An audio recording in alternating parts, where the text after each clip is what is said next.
लष्करी जवानाच्या पत्नीने 10 वर्षाच्या मुलाला फाशी देत स्वतःही आपली जीवनयात्रा संपवली आहे। ही घटना नगरमध्ये घडली आहे। बीएसएफ मध्ये असलेल्या लष्करी जवानाच्या पत्नीने आपल्या 10 वर्षाच्या मुलाला फाशी देत स्वतःही गळफास घेत आत्महत्या केली आहे। जामखेड रोडवरील लष्करी वसाहतीत ही घटना उघडकीस आली आहे। तर या प्रकरणी लष्करी जवान असलेल्या पतीवर भिंगार कॅम्प पोलीस ठाण्यात आत्महत्येस प्रवृत्त केल्याचा गुन्हा दाखल करण्यात आला।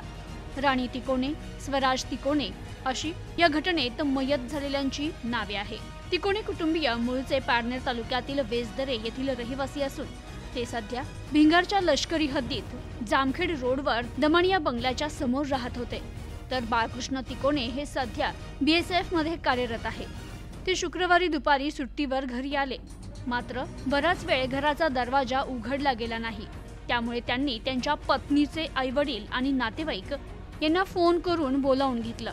ते आल्यानंतरही त्यांनीही अनेक वेळा आवाज दिला, मात्र दरवाजा न उघडल्याने बाळकृष्ण तिकोने हे भिंगार कॅम्प पोलीस ठाण्यात गेले आणि तेथे त्यांनी घडलेला प्रकार सांगत पोलिसांना सोबत नेलं।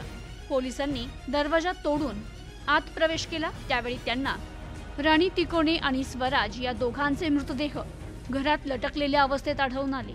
पोलिसांनी पंचनामा करत दोघांचे मृतदेह शवविच्छेदनासाठी जिल्हा शासकीय रुग्णालयात पाठवले। दरम्यान मयत राणी हिच्या माहेरकडील नातेवाईकांनी दिलेल्या फिर्यादीवरून पोलिसांनी लष्करी जवान बाळकृष्ण तिकोने याच्यावर आत्महत्येस प्रवृत्त केल्याचा गुन्हा दाखल केला।